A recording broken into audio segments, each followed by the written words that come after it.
Good evening, everyone. Welcome to the Grand Canyon Historical Society virtual outing for October 14th, 2025. Tonight we have Dr. Roy May Jr. will present the Noble Peaks, Hart, Florence, and Vernon at Flagstaff, San Francisco Mountain, and the Grand Canyon. As we do with every one of our virtual outings, we start out with our mission statement. Grand Canyon Historical Society celebrates and promotes the study and preservation of the Grand Canyon's region, the Grand Canyon region's cultural and natural history for the education and enjoyment of its members and the public. We've extended that to include this other sentence. The Grand Canyon Historical Society is the official Park Service partner with Grand Canyon for interpretation and educational services. We also would like you to become a member. Our dues are only $35 per year. We're an all-volunteer organization. So please join us so we can continue to expand all of our activities, such as these monthly virtual outings. Very easy to join, or if you prefer just to donate, you just go to our website, grandcanyonhistory.org, and right at the top, you click on join or donate, and you'll walk you through the very easy e-commerce steps. But tonight, without any further ado, we have, as I said, Dr. Roy May, and there's an abstract at the top there, which you can take a look at. Roy will go through that. Let me introduce Roy, and it's quite an interesting and inspirational background. He's a theologian, a philosopher, and historian who specializes in environmental thought and history. His academic degrees include a BA in history and a master's in theology from Southern Methodist University. His PhD is a dual major in theology and economics from, and I'm going to use the Dutch word, which has been abbreviated as VU. It's Vrije Universiteit, which means in Dutch, Free University in the Netherlands.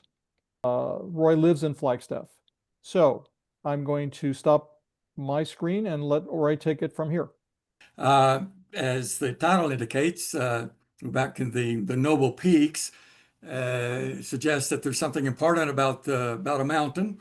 And then the subtitle, Hart, Florence, and Vernon at Flagstaff, San Francisco Mountain, and the Grand Canyon, says there's something about a family, and indeed a very remarkable family. We look at the mountain. If any of you are around Flagstaff or visited here, you certainly have seen this mountain. You can see it from almost anywhere. I've often thought that the Grand Canyon is pretty grand, but you cannot see it until you're standing on the rim, either the north or the south. But you can see the San Francisco peaks from both rims of the Grand Canyon, and you can see it from the east and from the west and from the south from great distances. It's a mountain that's had a great deal of cultural and historical and geological influence in this region. And it is a mountain that had greatly influenced the family that I'll be talking about this evening. In many ways, the mountain is the center of the story, but the story formally is about C. Hart Merriam, his sister Florence, and her husband Vernon Bailey, because they composed a formidable family of scientists that deeply influenced ecology, mammalogy, and ornithology from the late 19th into the early 20th century. And what I have found so fascinating is that their illustrious careers were really launched at Flagstaff on San Francisco Mountain, the Noble Peaks, according to Florence, and the Grand Canyon. And so what I try to do in this talk is simply review something of their times in this part of the world.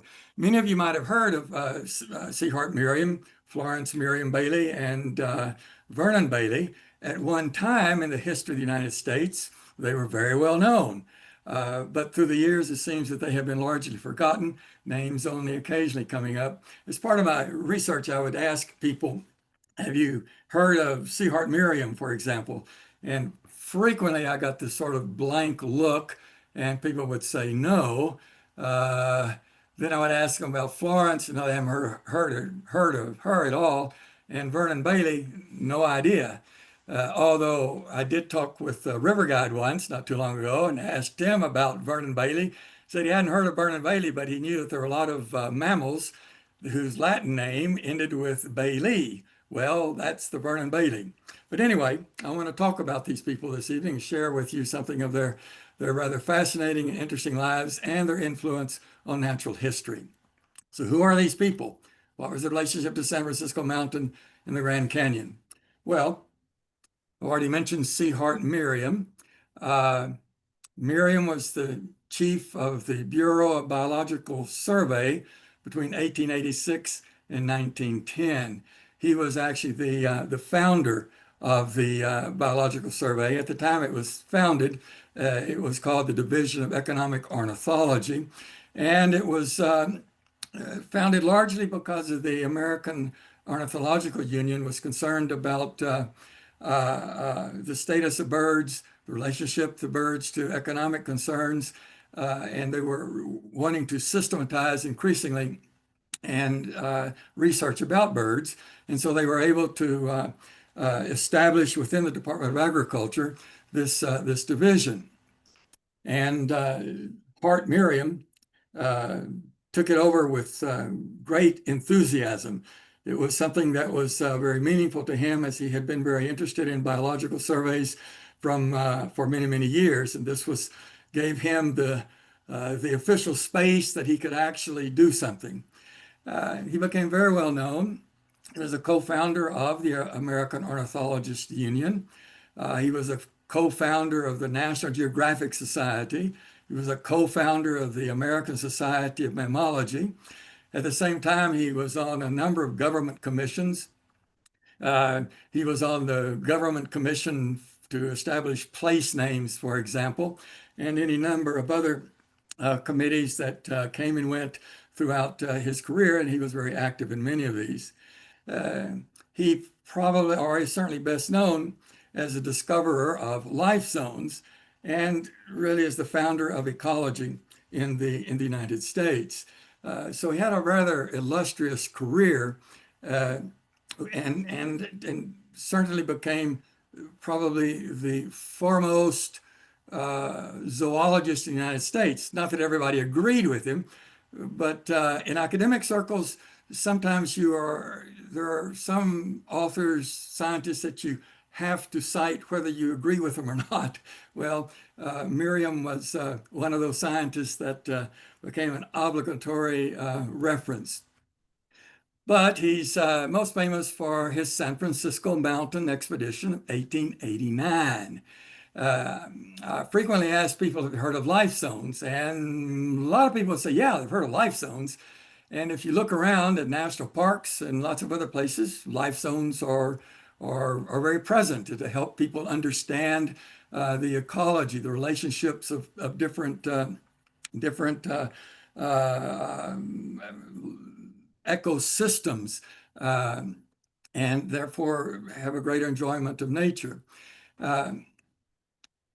The question of life zones was one that Merriam had been quite interested in for many years. And he'd done a lot of research on sort of the precursors of life zone theory, particularly Alexander von Humboldt, who sort of started the idea with a climb on Chimborazo Mountain or volcano in Ecuador in 1802 and published in 1804. And he had drawn a map showing what he called vegetation zones. So Hart Merriam was very interested in following up on that and trying he wanted to find the empirical evidence that would support the theory of vegetation zones or life zones, as he would call them. And so he camped at Little Spring, just as on the west face of San Francisco Mountain, just below Humphreys Peak, which is the highest peak of the San Francisco Mountain, of the peaks, during August and September 1889. There's not a whole lot of pictures of them. We do have this one picture of the expedition. You've probably seen it. It's been published in more than one occasion. This is his wife, Elizabeth, or Virginia Elizabeth, who accompanied him. This is Hart. Here we have Vernon Bailey. This gentleman is Frank Knowlton, who was the botanist on the trip.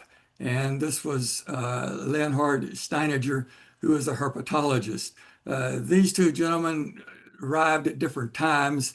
These three were in camp the full time. This is the only known picture of the camp. This may well be Miriam's tent, but since apparently all the tents looked exactly the same, we don't know for sure. But they set up tents like this. It was from their campsite there at Little Spring that they moved across, they went up and down Humphreys Peak, and then they crossed the Painted Desert a couple of times and visited the Grand Canyon briefly, getting toward the end of their trip. What Hart was doing was trying to understand how altitude affected life forms. He was the first to study fauna and flora as a natural unit. There had been studies of just flora or just fauna, but he was the first to understand nature, if you will, as in terms of community relationships. And so he established life zones as a universal system that classifies fauna as natural units that are defined by temperature, precipitation, daylight associated with altitudinal gradients. He really focused primarily on temperature, and a criticism later on was that he was very reductionist, thinking only temperature, but in fact he did look at some of these other aspects also.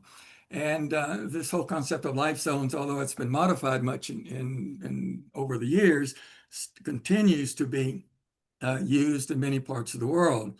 But not, and this mountain, that's an abstract drawing of the peaks of San Francisco Mountain, and of which he defined at least 7 different zones.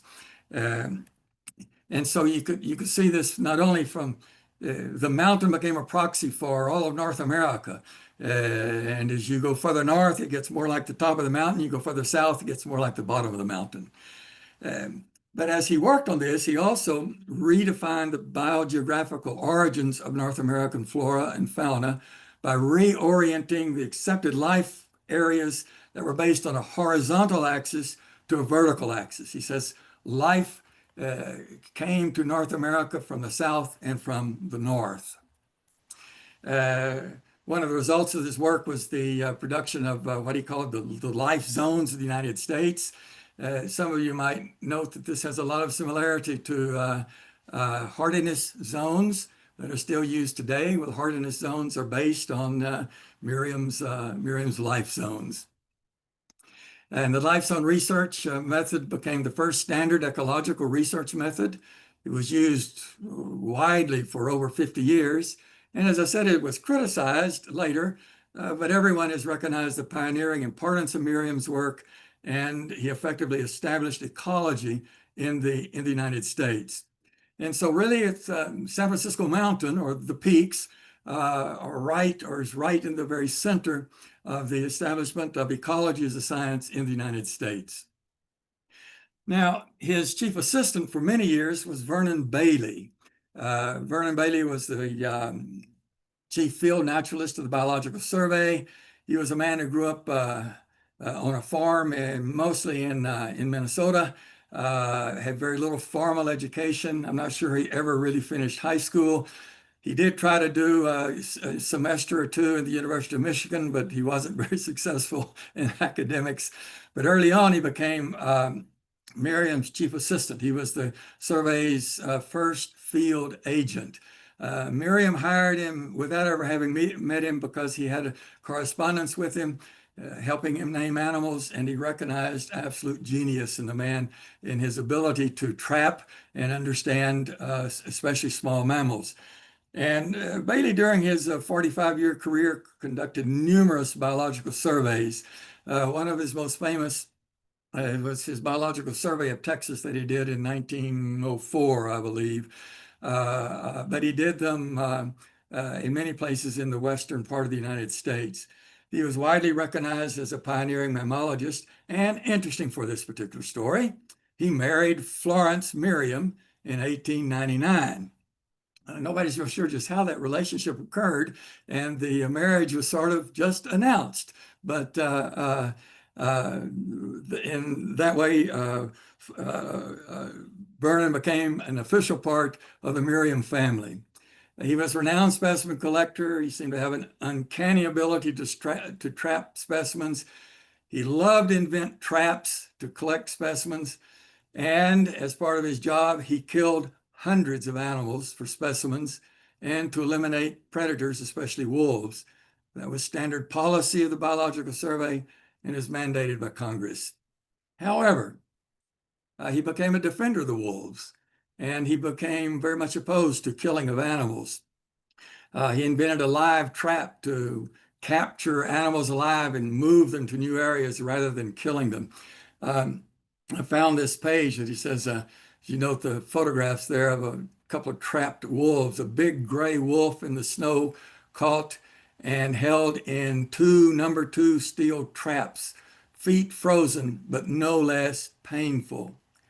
Yes, he killed cattle to eat, but did he deserve this?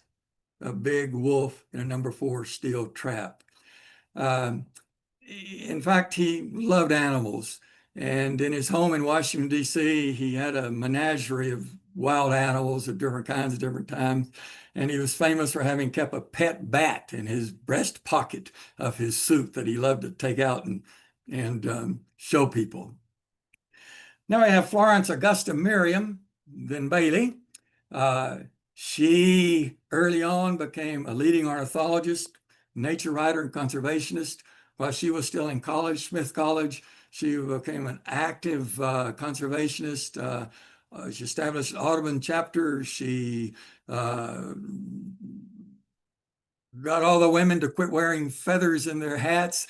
And through her writings, she is credited with having founded the hobby of bird watching in the United States, or the idea of watching and studying live birds rather than killing the birds. She said you could learn a lot more about a bird that's alive when it's alive than you could when it was dead.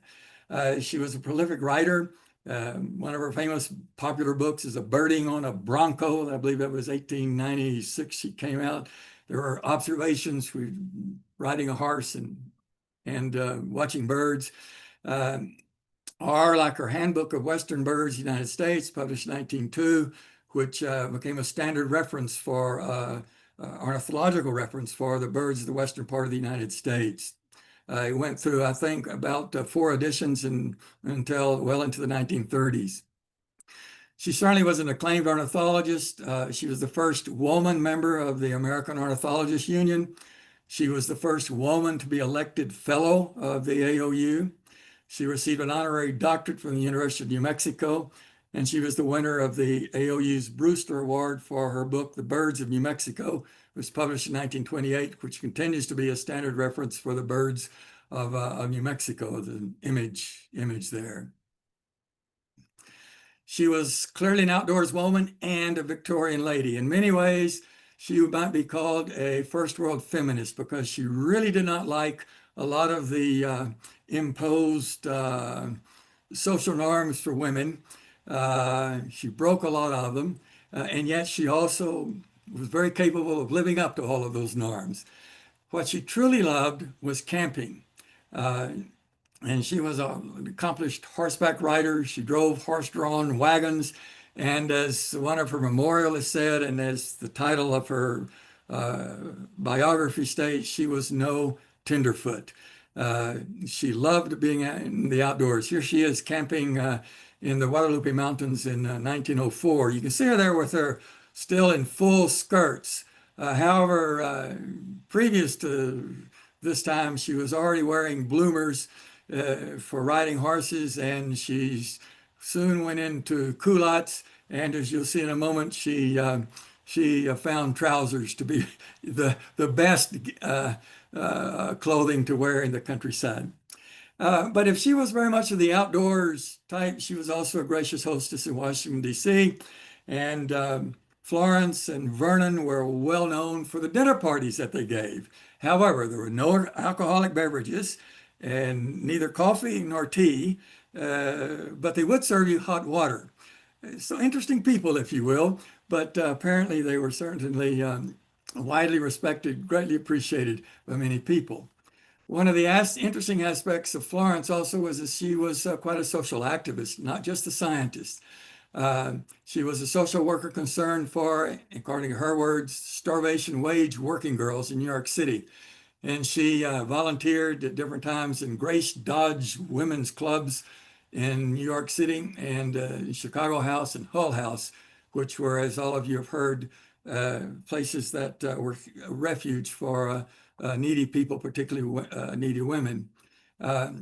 She was on the board of directors of the Working Boys Home and Children's Aid Association, Washington, D.C., the National Child Labor Committee, National Housing Association, Public Education Association for the District of Columbia. She wrote a whole report on the quality of education for poor children, public education. And she was a strong supporter, as you would guess, of women in science. And so she was very active in the Women's National Science Club. This was very strange in many ways because most natural scientists and conservationists simply were not interested in these kinds of things. But she clearly had a very strong social conscience that led her to be involved in social justice issues of her time. But I want to move to the noble peaks because it's the peaks that indelibly influenced the lives of Hart, Vernon, and Florence. The mountain changed their lives. First of all, Hart and Vernon's careers were launched on the mountain in 1889. The San Francisco Mountain Expedition was the first major research project that Hart Merriam carried out from the Biological Survey. And it was his work on San Francisco Mountain that established his professional reputation and established his career. And indeed, Hart Merriam, only specialized mammalogists are going to remember his contributions to mammalogy, but lots of people are familiar with his life zones. And as I said a moment ago, you go to any national park and they'll give you Grand Canyon National Park is a whole thing on the life zones of the park to help tourists understand the various natural communities that are represented in the park. So it was on San Francisco Mountain that their careers were launched. It was following the San Francisco Mountain expedition that Vernon was named the chief naturalist. So it's incredibly important to them. It was also incredibly important to Florence because, and I found this particularly interesting because I had no idea about this. Florence did have serious health problems. She had a cough and she had been traveling some in the West and she had an uncle in California. She went to California in 1893, the end of 1893, and she visited with her uncle in Southern California, but she still was struggling with her cough. And so she thought she should go to Arizona to get cured like everybody else. And she supposed she'd go to Southern Arizona, but her brother Hart, who was a physician himself, said, no, you should go to Flagstaff. He told her you would like Flagstaff, said it's a beautiful place. And so she moved to Flagstaff. She lived at what was called Wing Mountain Ranch, now at Fort Valley, for about 6 months in the second half of 1894. She became more than enthusiastic about this part of the world. From her log cabin, she loved as she said, the noble peaks against the sky. She mentions in her diary more than once, the noble peaks. Then she says, the air here is like velvet. She continues, I have here what I love best, mountains and forests. This satisfies my soul. Continues, now I go to trees. What a noble thing a great tree is. It and the mountain give a challenge to our lives. And while she was in Flagstaff, she climbed the mountains several times and went to many places around. It really was a truly significant part of her life. And according to her biographer, at least, it was the peaks. It was here in Flagstaff that she, although she'd already written some books and she was already into conservation, it was here that she dedicated her life to birds, conservation, and nature writing. So the peaks were tremendously important for her. Now I want to talk something about the relationship between Hart and Florence. Hart was 8 years older than Florence, but the two siblings were very close. Florence, in many ways, adored Hart, and he mentored her in natural history and critiqued her writing. When they were young, Hart would they grew up in northern New York in the Adirondacks, and they had a country estate. They weren't the wealthiest, but they had economic resources, shall we say. And when Hart would go out and look for animals, Florence would follow him. And she thought most anything that Hart did and said was certainly correct. And she pretty much followed that policy throughout all of her life. They were always very close. When Florence was in Flagstaff in 1894, Hart visited her, and together they climbed the peaks and they visited the Grand Canyon. Florence particularly was awestruck by the Grand Canyon, as that's almost a cliche to say that because everybody has that reaction. But both of them then enjoyed Flagstaff, the peaks, and the Grand Canyon again in 1894. Now, Florence and Vernon also had a very close relationship. They had met apparently when Hart asked or incorporated Florence to be the ornithologist on one of his expeditions further west. And of course, Vernon was working on the same expedition. And as I mentioned a moment ago, little seems to be known about their courtship. It just their marriage was sort of announced in the newspaper. And everybody seemed to think this was wonderful, but it came as kind of a surprise for a lot of people. Both of them were well beyond a marriageable age, while Florence was at the grand old age of 34. Vernon was actually not quite 34, but they were very close to the age. But obviously, their love for nature brought them together. And throughout their married life, they frequently traveled together, always camping throughout the West and the South and the Southwest. They were not in Arizona all that often, but their Arizona trips were very significant to them. Florence had not been in Arizona from 1894 until 1920-21, when Vernon was assigned to do a biological survey working in the Santa Rita Mountains. And she joined him and did significant research on the birds of the Santa Rita Mountains and published several articles about the bird life, and also greatly enhanced the checklist of birds. A significant contribution to understanding the ornithology of that part of Arizona. Probably their most significant work together,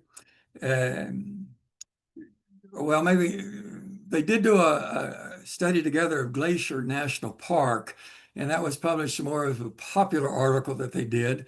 But their most significant scientific work that they did together was when they conducted together a biological survey of the Grand Canyon in 1928 and 1929.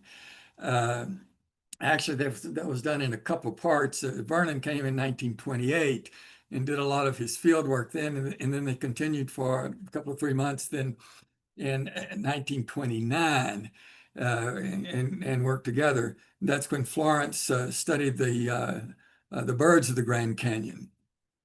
During this trip in 1929, when they were together, they both revisited Flagstaff and became acquainted with Harold and Mary Russell Colton, thoroughly enjoyed visiting with them, and they toured the newly opened Museum of Northern Arizona. Vernon and Florence had to be among the very first visitors because the museum had not been open more than a month or two when in the women's club here in Flagstaff when they visited. Vernon had come into Flagstaff because he had been contracted to climb Humphreys Peak with a group of University of Arizona students, and so he did that. Florence, who was 60 years old, said she thought she was maybe a bit old to climb the mountain again, and so she stayed in Flagstaff and reminisced about her first visit to the town 40 years earlier. She had a great time. She talked about the new buildings. There's particularly noted the Monte Vista Hotel. She walked around the edges of town and walked into people's gardens and watching the birds and talked about the flowers. So she thoroughly enjoyed that. And then she said in her diary, when Mr. Bailey returned from the mountain, we returned to the Grand Canyon to finish our work. Now, I do want to mention some of the helpers and while they were doing this Grand Canyon, because these really are part of the family. Many of you probably have heard of Eddie McKee. At the time, he was the park naturalist. Eddie was from Washington, D.C., and Vernon Bailey and Florence Merriam knew Eddie McKee from the time that he was a boy. Vernon was very active in the Boy Scouts. He was one of the scoutmasters, the scout troop there, and Eddie was one of his Boy Scouts. And Florence oftentimes substituted to be scoutmaster when the other scoutmasters could not be there. And she would help them particularly with their birdwatching merit badge. But she had learned to know Eddie McKee also. So they felt very close to him. Now, when they went out to the Grand Canyon, they did not wish to drive. Well, they had I think it was a Ford. They did not wish to drive, so they got Barbara Hastings to do the driving for them.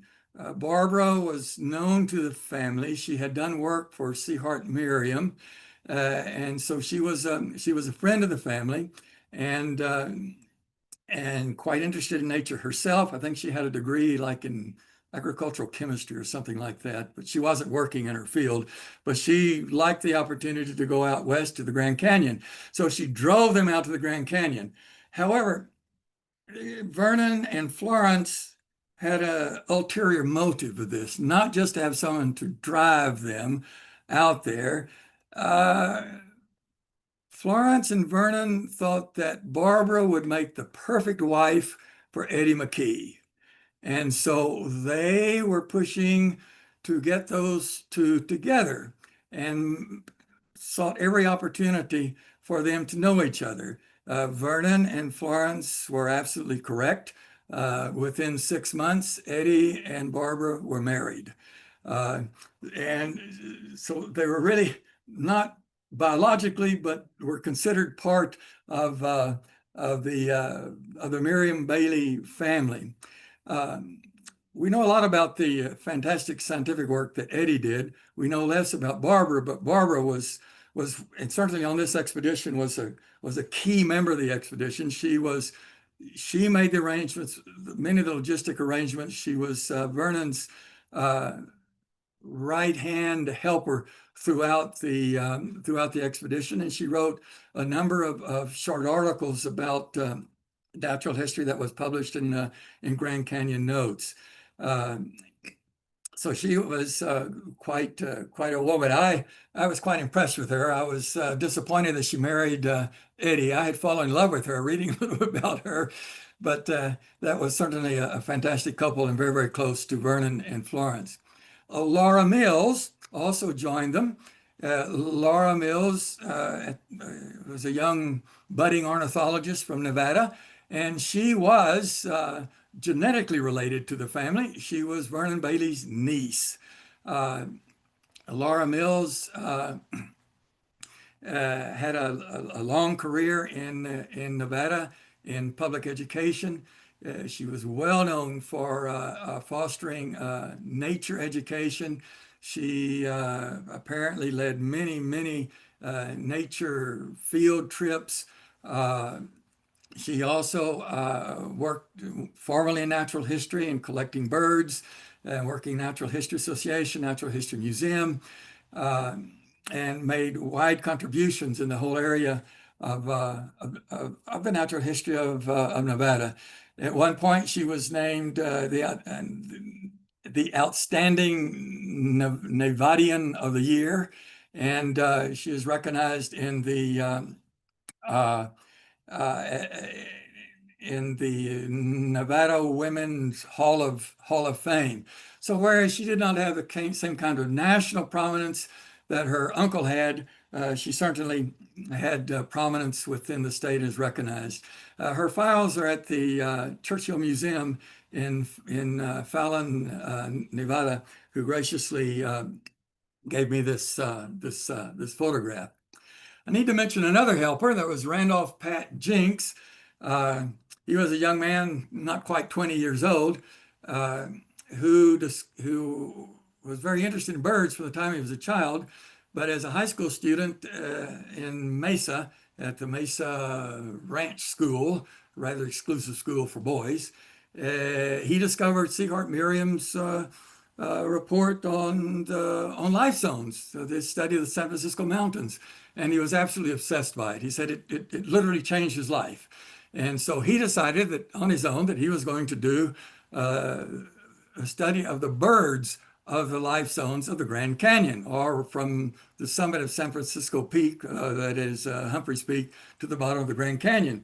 So he was there by coincidence, but he joined Florence, Florence, Jinks, Laura Mills accompanied Florence on all of her outings to watch birds, and became very close to her. Randolph Jinks didn't stay with natural history and ornithology. By the late 1930s, he was into other businesses. He became very well known as a rancher and a land speculator, and he apparently had a very colorful life.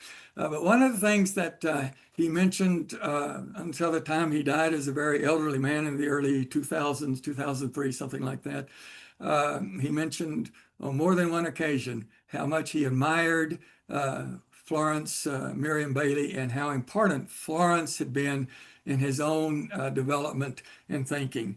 So he too was considered very close, and Florence apparently thought very highly of him as an ornithologist. So this is coming together with the family again, both genetic as well as those that are simply incorporated within the family circle. This is the Ornithology of the Life Zones, an image of the little booklet or the report that he did. It was published by Grand Canyon National Park in 1930, I believe it was. Vernon and Florence did not return to the Grand Canyon until 1936, after they had retired. And this time it was a family trip from Washington, D.C. to California. They had family in New Mexico, and so they came to New Mexico and picked up. Said there were 3 carloads of family that took off for the Grand Canyon. And as Florence wrote, though, to her brother, that some of you might be able to identify with this. We go to the Grand Canyon Auto Camp as such. We find that a pension is quite different from a salary, and the simple life becomes most alluring. Don't worry, we're gypsies and old-timers and mean to take a great deal of comfort for the rest of our days.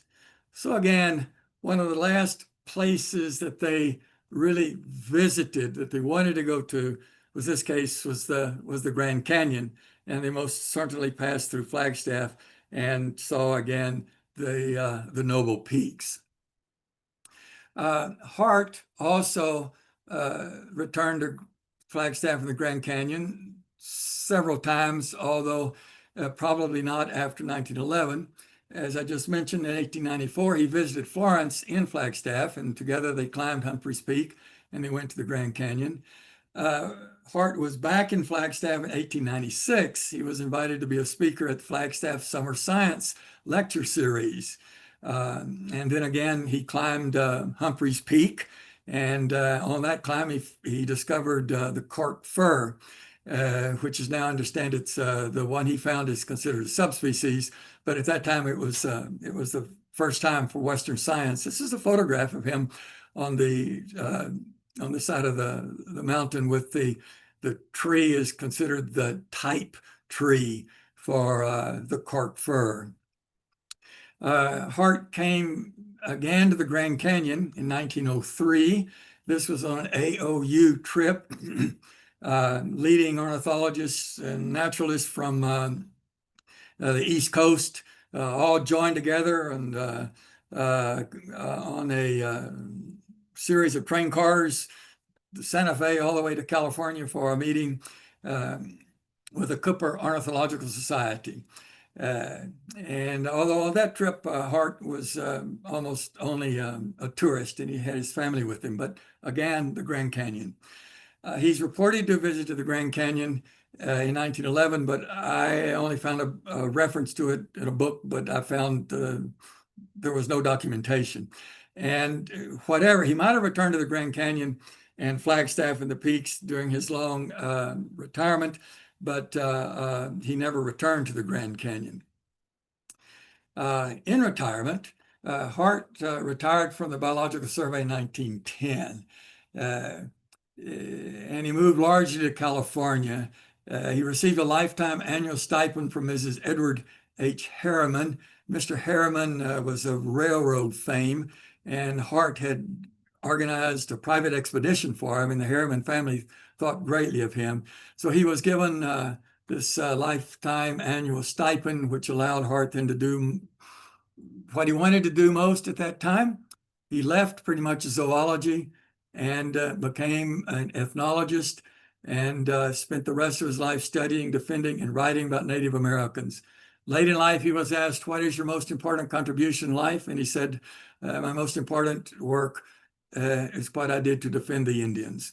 He some very strong words defending the Indians. Some of his letters, he did not mince his words about whites haven't taken Indian lands. And he was also a very strong supporter of allowing Native Americans to live their own culture in their own way. He was not in favor of assimilation, and he made that very clear in a lot of his letters to Congress. He also testified before Congress on more than one occasion on behalf of Native Americans. Vernon retired in 1933.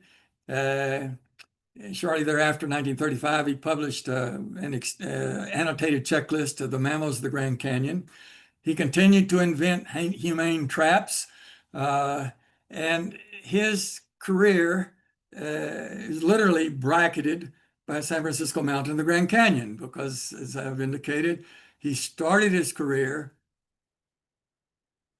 on San Francisco Mountain and the Grand Canyon, and his last major work was also on San Francisco Mountain and the Grand Canyon. So these two landmarks literally bracketed his entire career. Florence retired with Vernon. She had not had salaried positions, but she pretty much withdrew and did very little writing and work. She did write Among the Birds of the Grand Canyon, 1939, about almost 10 years after she'd been in the canyon. But anyway, that was her last book.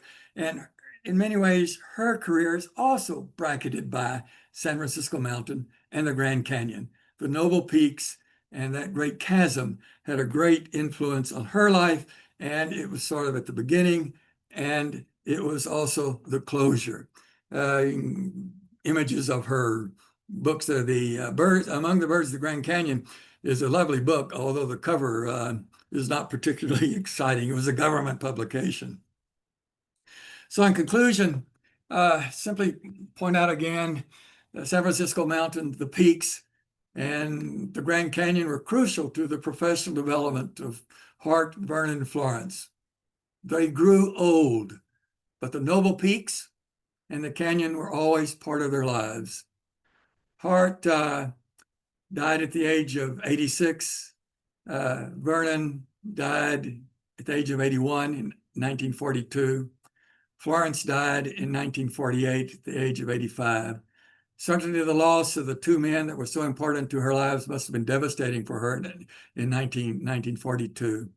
But they certainly lived full lives, and their contributions to natural history at that time and continuing even today is really astounding and continues to be truly relevant.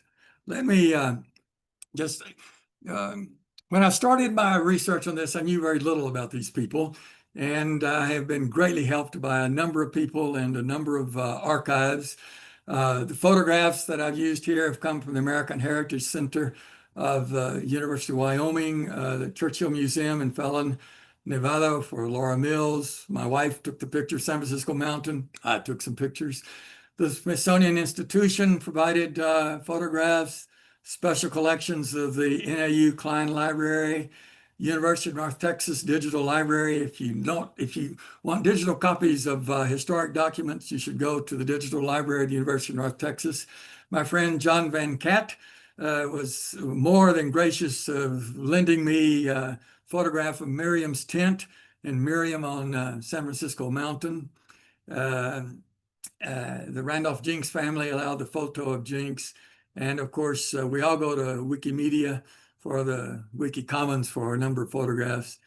If you want to search archives, the Bancroft Library has many archive material, and you can find most of that on the Internet Archive. The Bancroft Library has uploaded many documents. So I didn't have to go to the library itself. I just went to Internet Archive. And the Internet Archive has a lot of other documents.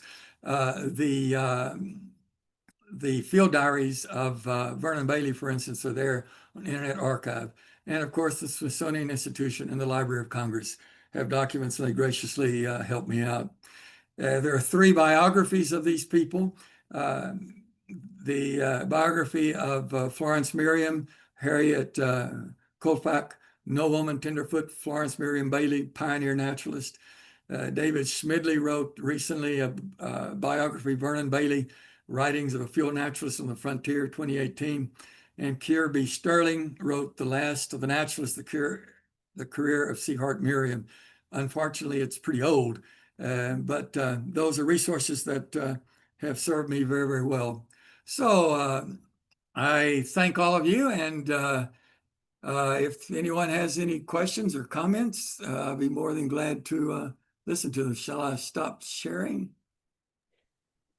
Yes, thank you, Roy. Well, Roy, that was a fascinating and amazing examination of a family, both genetic as well as extended, that I can speak for myself, very few of us knew about.